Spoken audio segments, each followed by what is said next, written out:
The man opened the takeout box. He was a bit surprised. This deluxe set with 3 dishes and 1 soup only cost $6. He happily finished every bite, and somehow it tasted like home. Afterward, the delivery man came to collect the empty lunchbox again, then returned it to its original owner. The woman who received the empty box smiled with satisfaction, as if an empty box meant her husband appreciated her cooking. She even went to the window, and proudly told the aunt upstairs that her husband finished everything today, but she had no idea. The lunch she carefully prepared was actually eaten by a total stranger. In India, the unique lunch delivery system has even been praised by Harvard professors. Delivery men pick up homemade meals from households and switch multiple modes of transport along the way, first by bicycle, then by train, and finally walking with a handcart to the final stop. Despite the complicated steps and harsh weather, the system has an incredibly low error rate. But somehow Annie's lunchbox was delivered to the wrong person. She thought her usually indifferent husband might start to warm up to her because of this meal. So that night she dressed up nicely and eagerly waited for him to come home. But her husband didn't even glance at her. He just took off his shoes and socks without a word. Her hopeful mood was once again ignored. Annie felt deeply disappointed and gently asked. The returned lunchbox was empty, so I wanted to ask. Her husband said the cauliflower tasted really good. Annie was stunned because she didn't make cauliflower for lunch. Meanwhile, Carl went straight to the lunch delivery store.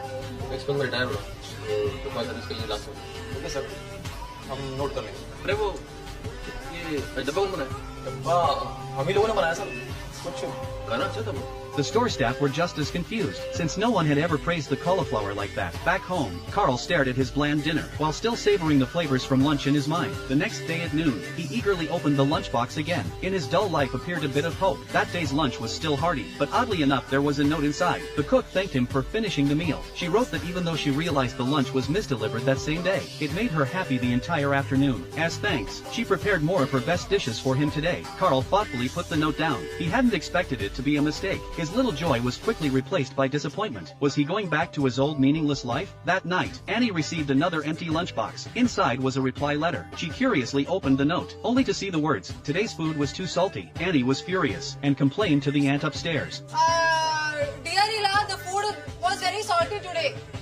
The aunt directly threw down a basket of devil chili peppers. She wanted Annie to teach Carl a lesson. The next day at noon, Carl once again received Annie's lunchbox, but after checking it thoroughly, he didn't see a note. He couldn't wait and took a bite. Immediately, his tongue burned with pain from the spiciness. Only then did he realize it was revenge. But that night, Annie still found the lunchbox completely empty. Dear love, the salt was fine today. The chili was a bit on the higher side, but I had 2 bananas after lunch. They helped to extinguish the fire in my mouth. In India, many workers have no time to go home for lunch, and they can't afford expensive takeout. Most of the time, they only have 2 bananas for lunch. But Carl could enjoy a full meal with 3 dishes and a soup, which made him feel very satisfied and happy.